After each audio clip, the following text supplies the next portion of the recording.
বাগেরহাট নাম করা জাহান আলী রহমতুল্লাহ আলাইহি কারণ আমাদের মা বোনেরা না ওনারা সমস্যা হয় যে মা বোন বলবে না কেউ ওনাদের সমস্যা সেরকম মহিলা তো এখানে আসে না যাদের মা বললে তারা আবার নাকি দর্শক করে যে আমি তোমার মা নাকি তোমার বোন কথা বললো কেন তারপর কি বলে ডাকবো আপনাকে এই কথাটা উল্টিয়ে যারা আছে যেমন কাকিজি তারা দেখা যাচ্ছে একটা হেডলাইন দিয়ে দিল কালকে আবার সংসদে আর এক ঝামেলা পড়ে গেলাম এই জন্য আমি ওনাকে বলেছিলাম তারা দেবে অন্তত কাটিং করে যেন না দেয় তো ঝামেলায় আছে দেখার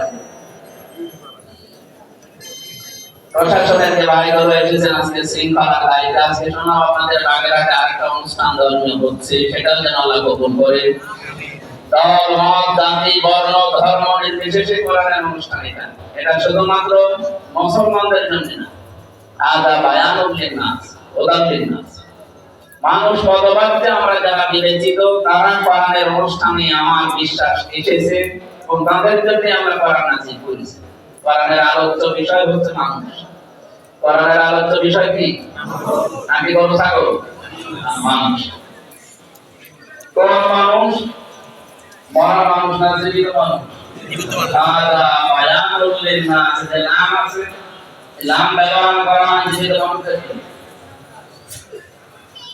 দুঃখজনক হলো সত্য এই 54-55 বছর আমরা এই দেশের স্বাধীন পার করে ফেললাম এতদিন কিন্তু এখনো এই দেশে কোরআন যে জীবিত মানুষের জন্য এটা আমরা এখনো অপেক্ষায় মানুষকে বোঝাতে পারি আরে মামা একটা কথা এর আগে বলছিলেন না যে আমি রাজনৈতিক কথা বলি না এই কথাটা আমি কেন বলছি কারণ বাস্তবতা এমন করে ফেলেছে এরা ইসলাম এবং রাজনীতিকে আলাদা মনে করে এরকম মুসলমান দেশে নেই অথচ ইসলাম আর রাজনীতি যদি আলাদা হতো নবীজির জীবনে কোনদিন 10 বছর রাষ্ট্রের দায়িত্বে থাকতে পারতেন যে আপনি কোথা থেকে ইসলাম নেই ইসলামের কথা বললে আপনার কাছে রাজনীতি মনে হয় এটা 1000 বছর আগে নবীজি সতর্ক বাণী দিয়েছে আলা ইন্নাল কিতাবা ওয়াস সুন্নাহ লা ইয়াফতারিকুন আলা বুখারিল কিতাব তিনি বলেছিলেন হে মুআজ অতি শীঘ্র এমন সময় আসবে পৃথিবীতে আল্লাহর কোরআন আর রাজ্য রাজনীতি আলাদা করে ফেলবে মানুষ আমার তো মনে হচ্ছে বাংলাদেশে সেই সময় এখন এসে গেছে কথা বলেন আলা মুফাদিল কিতাব সাবধান আল্লাহর কিতাবের রাজনীতি থেকে আলাদা হয়ে যাবে না কোরআনের রাজনীতি থেকে নিজেকে মুক্ত মনে করে যারা আনন্দে আছে তারা যে ভুল পথে আছে না তারা সবাই জানে আপনাদের আরেকজন সংসদ সদস্য বিশেষ করে এই অঞ্চলের জন্য মনে না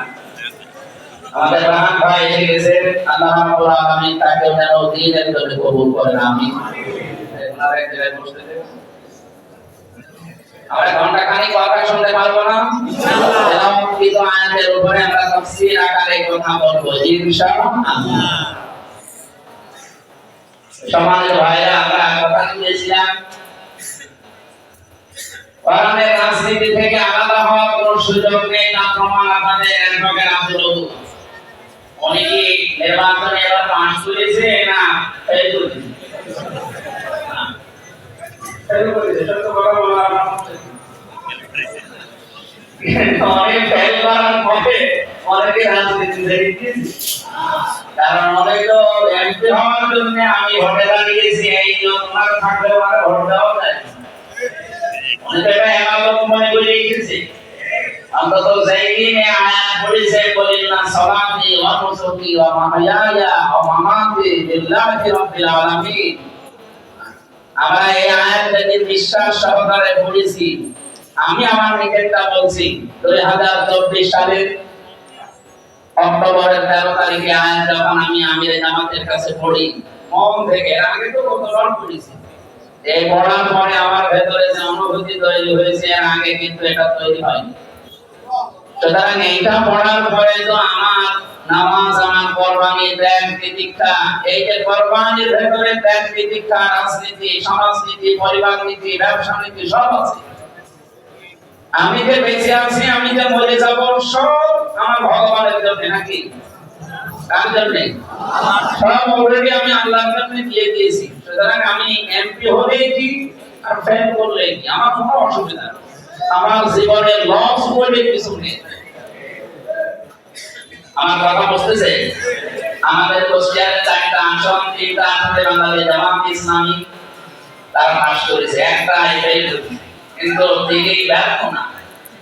রাজনৈতিক যে কর্মকাণ্ডগুলো আছে, জামাতের যতগুলো অনুষ্ঠান আছে, ফেল করার পরে অনেক যদি মনে করতেন না আমি আর যাবো না, অনেক তো এই মনে করে অন্তত রাজনীতি করে কি এখানে যতগুলো কাজ আমরা করি সামাজিক ভাবে রাজনৈতিক ভাবে সবগুলোতে উনি ইনভলভ হয়ে আছে।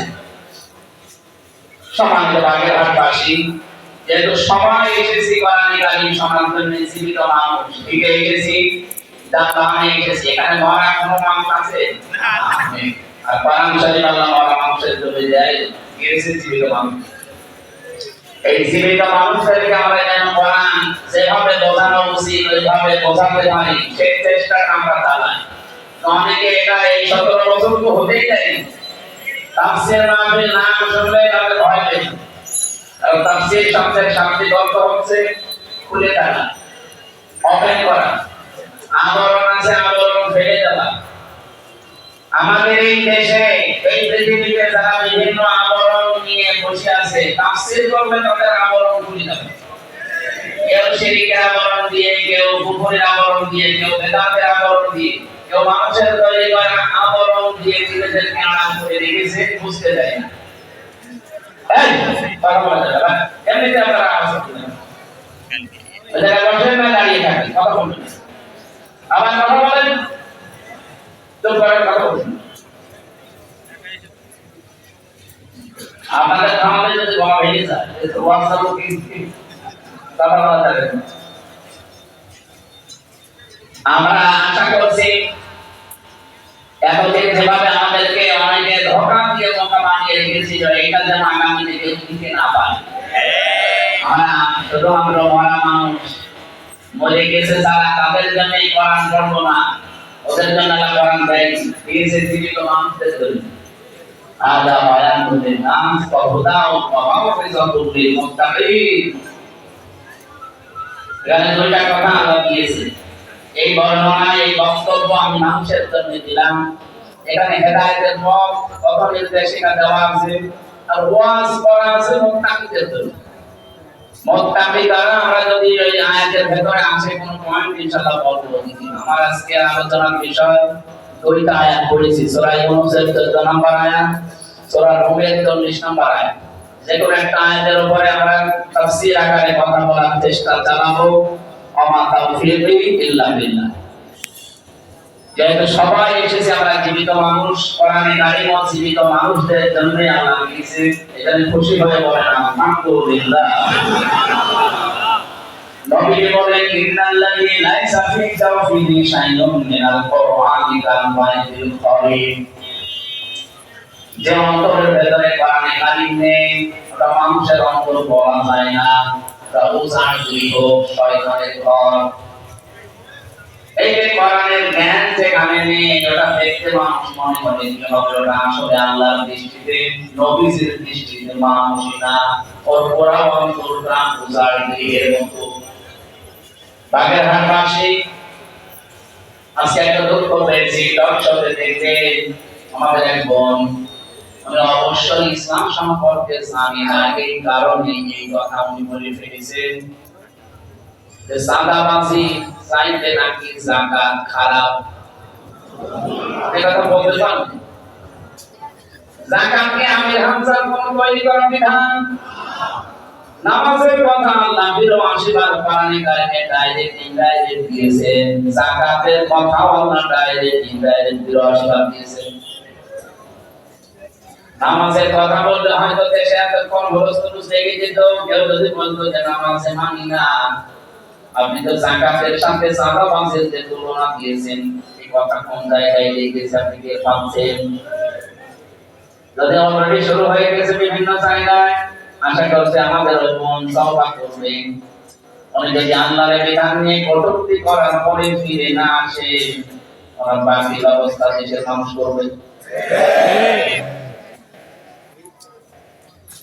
ফামান আযলামু মিম্মান ইফতারা আলাল্লাহি কাযিবান লিয়ুদিল্লান নাসা বিগাইরি ইলম ইন্নাল্লাহা লা ইয়াহদিল কওমাজ যালিমিন।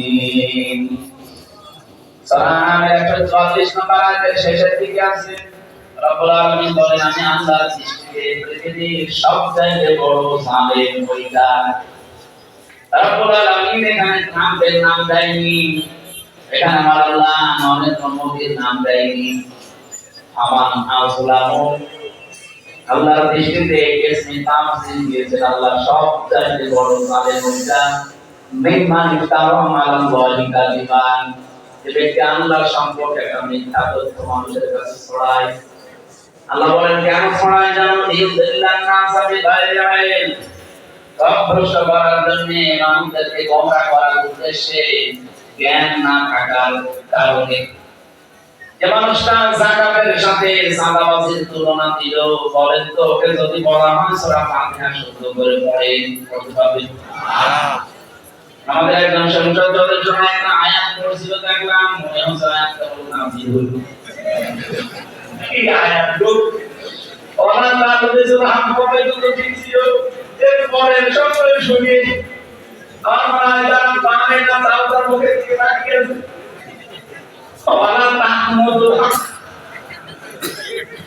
আমি যেটা বাংলায় না বলতে চাইবো না, কোরআনে কারিমে আল্লাহ জানিয়েছেন ওরা তাকফু মা লাইসা লাকা বিহি ইলম, যে বিষয়ে জানো না ও বিষয়ে মুখ খুলবা না। আর কে দিতে আর জন্য যেটা জানে না ওটা বেশি করে বলতে গেছে। আর এই যে ধরা, এই যে ধরা খেয়েছে কেন জানেন? এখানে আমার আল্লাহ একটা কারণ জানিয়েছেন, ১,৫০০ বছর আগে আরো অনেকে ধরা খাবে। কেন খাবে? ওয়ায়াজআলুর রিজসা আলাল্লাযীনা লা ইয়াকিলুন। সূরা ইউনূসের ৯২ নম্বর আয়াতের শেষের দিকে আছে আল্লাহ তাআলা বলেন, যাদের বিবেক আছে, জ্ঞান আছে, কমন সেন্স আছে, আখের আমি আল্লাহ দিলাম কিন্তু এটা তারা কাজে লাগায় না, এই মানুষগুলোর ঘরে মাঝে মাঝে ভুল সিদ্ধান্ত আমি আল্লাহ চাপিয়ে দেই। এখানে আল্লাহ মোসাকে দিয়েছে হয় একজনের রিজসান, যারা আল্লাহ যদি দিতেন তাহলে অতীতে যারা করেছিল আল্লাহ তাদের দায়িত্ব কাম এটা আবু দিয়েছে। সুতরাং এখনো যাদের বিবেক আছে কিন্তু দুনিয়ার কোনো স্বার্থে কোনো ভয়ে যদি কাজে না লাগান, যত যাবে পদে পদে অপমান হবে। আর কত দেখাবে আল্লাহ, কত মানুষ সম্মান পাওয়ার জন্য বিভিন্ন খেলা দেখতে গেছে, কত আওয়াজ শুনছে তাদের নাম ধরে না ডেকে বলছে ভুয়া ভুয়া। আচ্ছা দেখেননি খেলা দেখতে গেছে একটা অতিথি হয়ে, এত বড় দায়িত্বে থাকার পরও মানুষ যদি তারে ভুয়া ভুয়া বলে স্লোগান দিতে পারে, যে মানুষের অন্তরে তার জন্য কি আছে আপনি বলেন? এখানে বিবেকটা আমাদের যদি কাজে না লাগে, এসে সেই হোক এটা রেকর্ড হচ্ছে তো চলে যাবে জায়গা মতো। এখানে আমরা চাই এখন যারা দায়িত্বে আছেন বিবেকটা কাজে লাগাবেন, নয়তো দিন যত যাবে ওরা তাক মতো হাঁটতে হবে, বলতে যাবেন না বেরিয়ে যাবে। আর আল্লাহর ঘোষণা হচ্ছে ওয়ায়াজআলুর রিজসা আলাল্লাযীনা লা ইয়াকিলুন, যারা তাদের বিবেককে কাজে লাগাবে না তাদের উপর আল্লাহ ভুল বিষয়গুলো চাপিয়ে দেবে। এত অপমান অপদস্থ করবে পৃথিবীর জমিনে, সে কল্পনাও করতে পারে না যে আমি এরকম অপমান হতে পারি।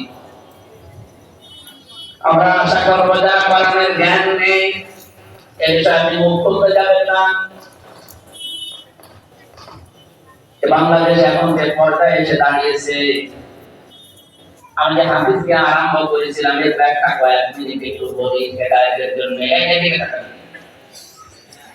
বিশ্বনবী জানিয়েছেন মান তাবাআল হুদা বিগাইরিল কুরআন আদাল্লাহুল্লাহ।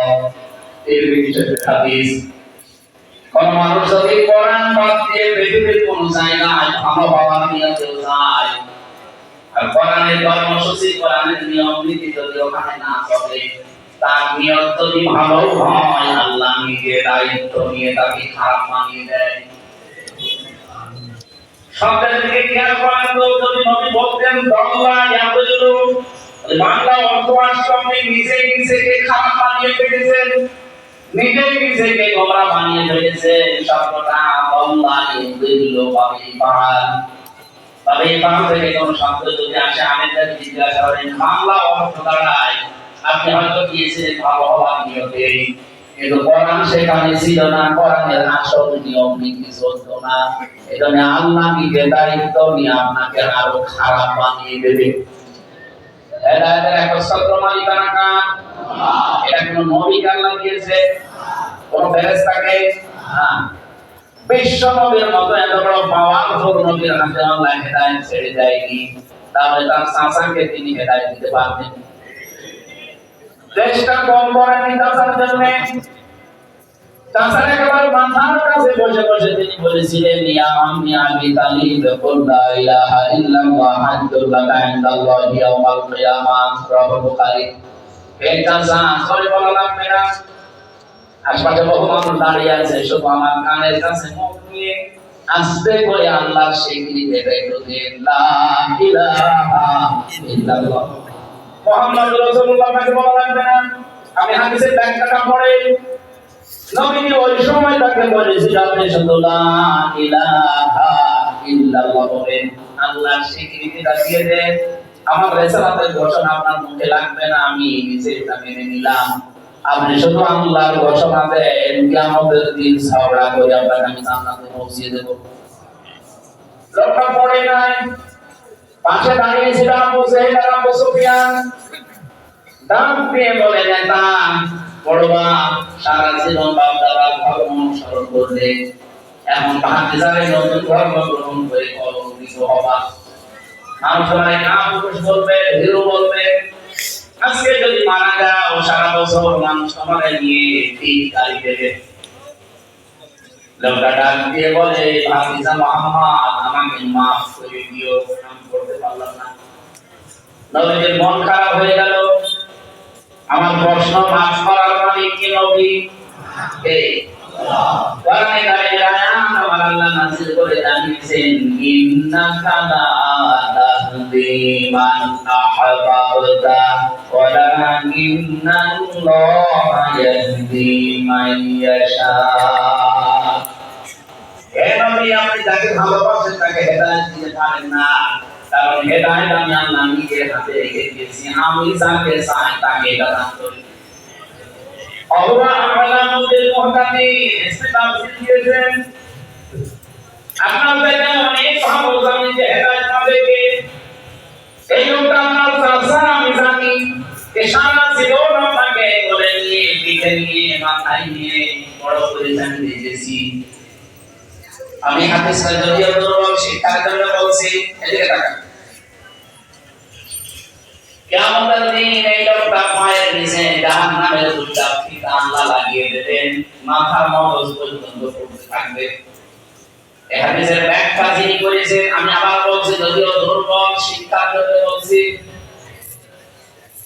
মুহাদ্দিসিন ইকরাম যারা যারা এই হাদিসের ব্যাখ্যা লিখেছেন যে ওনার শুধু পায়ের নিচে জাহান্নামের ফিতা লাগবে, কোরআন শরীরের ভেতরে জাহান্নামের আগুন লাগছে না কোন কারণে?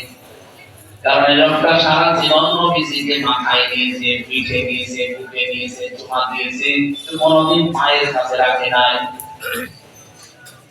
তারপর শরীরটা নবীজির বিভিন্ন জায়গায় স্পর্শ করার কারণে জাহান্নামের আগুন আল্লাহ কোরআন জায়গাটা নিষেধ করে দিলেন, যেতে লাগে না পায়ে, যদি পায়ে লাগিয়ে দিবেন। শুধু সুবহানাল্লাহ আলহামদুলিল্লাহ বলার জন্য না, এখানে একটা শিক্ষা আছে। এই লোকটা এর পরেও নবীজি ওনার কবরের পাশে দাঁড়িয়ে দোয়া করেছিলেন, হে মাহবুব আমার চাচা আবু তালিবকে মাফ করে দাও। কোন নবী আপনি চিন্তা করেছেন জীবনে কোনোদিন মোনাজাত করে ফেরত দিয়েছে? আমি রেকর্ড পাইনি।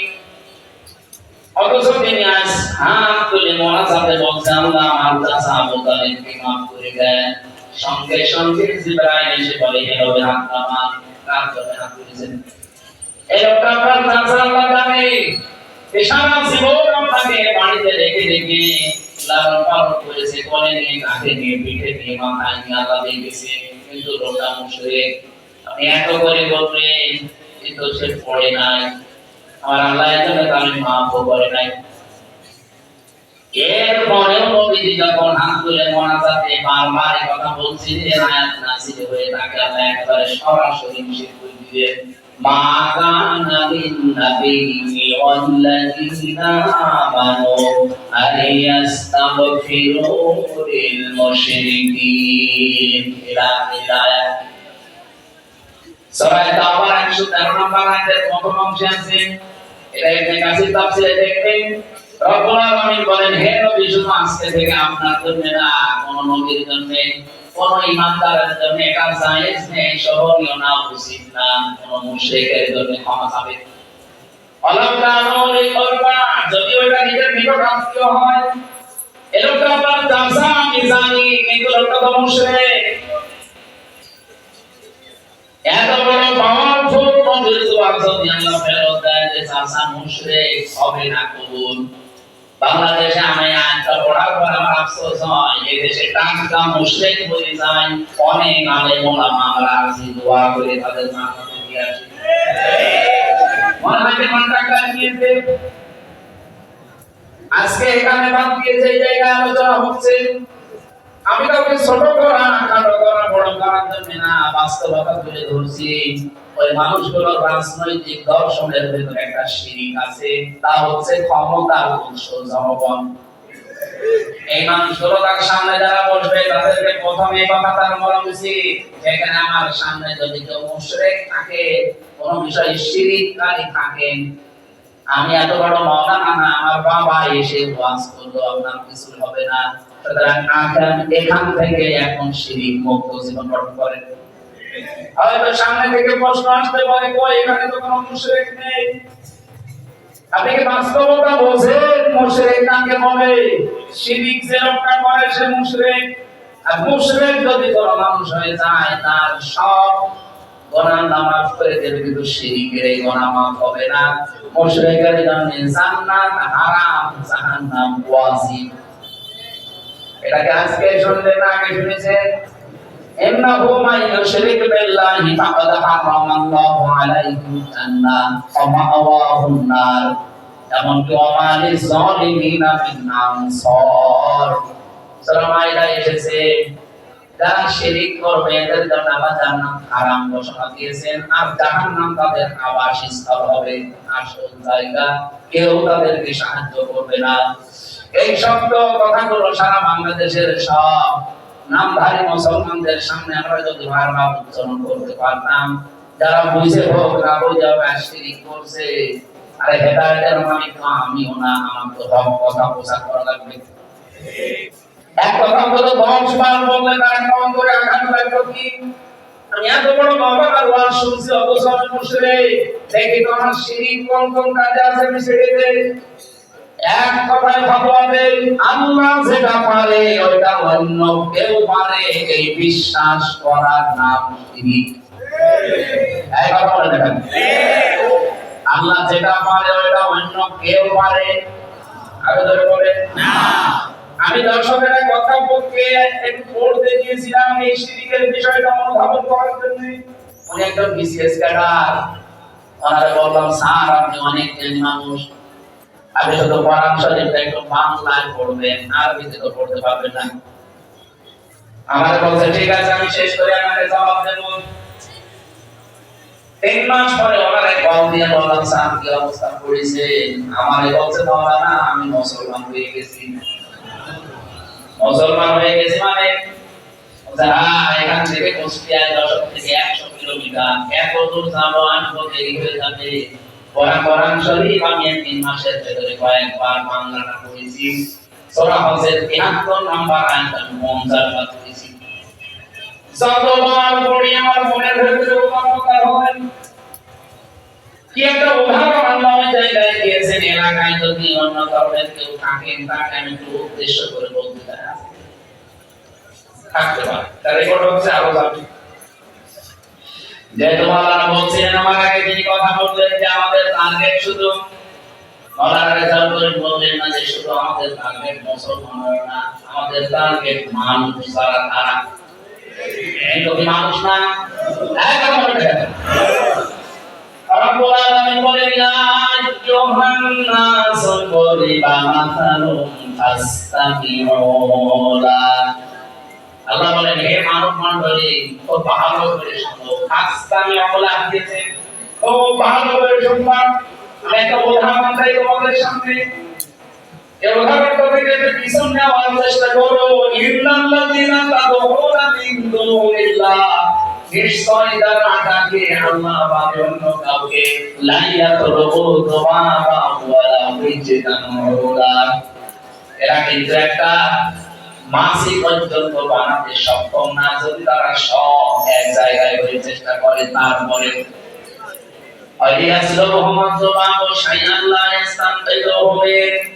এমনকি মাসি তাদের সামনে থেকে কিছু ছিনিয়ে নিলেও তারা সেটা আটকাতেও পারে না। দরফান তালিব ওয়াল মাকলুব, পরিমাণ দুর্বল যারা ডাকে আর তাদের ডাকা হয়। ওনারে বললাম স্যার আপনি কি পেয়েছেন ভেতরে? আমার বলছে মাওলানা আমি পেয়েছি যেটা নিজের হাত দিয়ে আমি বানাই, 8টা 10টা হাত, পা আমার মতো 2টা, কিন্তু আমি 2 পা দিয়ে হাঁটতে পারি, আমার 2 হাত দিয়ে আমি ধরতে পারি। অথচ তার সামনে আমি মাথা মতো করে কোনো কিছু চাই, আর 2টা পা দাঁড়াতে পারে না, তার বাঁশ দেওয়া লাগে। এই জায়গায় যদি থাকে হাত আছে আমার 8টা 10টা, দেখলাম ধরতে পারে না, কিছু সামনে থেকে নিলে হাত কাটেও পারে না, তো আমার চাইতে তো দুর্বল, ওর কাছে আমি কোন কারণে চাইবো? আমি একবার বললাম আমার 50 মারের উপরে মার বান করেছি, যত বান করেছি আমার মনে ধাক্কা দিয়েছে, আমার বিবেক হালকা কাছে লেগেছে, নিজের ধর্ম বাদ দিয়ে মুসলমান হয়ে গেছি। অলরেডি আমার বউ আছে দাঁড়িয়ে মুসলমান হবে, ছেলে মেয়েগুলো হবে চেষ্টা চালাচ্ছি। আমার তো মনে হয় এই পৃথিবীতে 850 কোটি মানুষ, এখন 175 কোটি মুসলমান বাদ দিয়ে যারা অন্য ধর্মে আছে, প্রায় 4,500 ধর্মের মানুষ দুনিয়ায় বাস করে।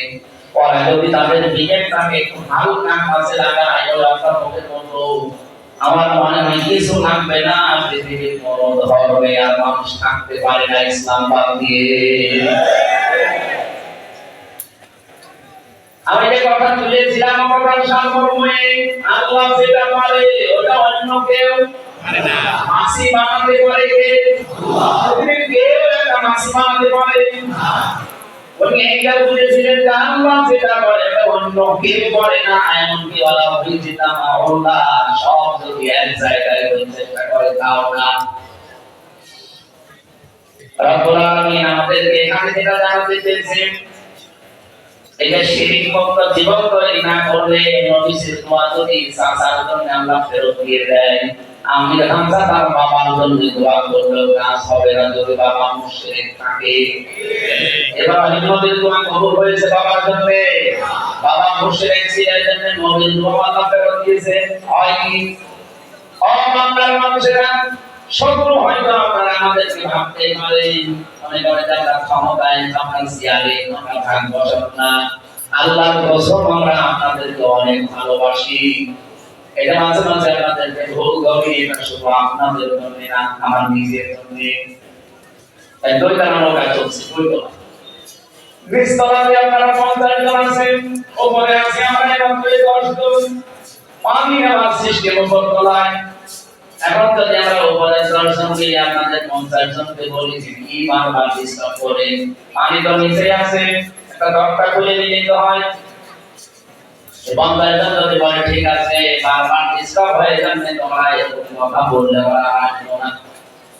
নিজে থেকে একটা দরজা খুলে যদি পানি বের করতে চায়, বলেন তো উপরে যদি আমরা এরকম মাওলানা রুহুল আমিন খান না, ওনার বাবা পর্যন্ত যদি এখন বসে বসে দোয়া করে আল্লাহ আমাদেরকে বাঁচান, নৌকার ডোবানো ঠেকানো যাবে। আপনারা 213 জন তাদের কি হয়েছে, আমরা 56 জন তাদের কি হয়েছে, মাঝে মাঝে আমাদেরকে বাধা দেয় এই কারণে কারণ যা করছেন যদি এভাবে করতে থাকেন নিজেরাই শুধু বিপদে পড়বেন না, আমাদের তো মারবে।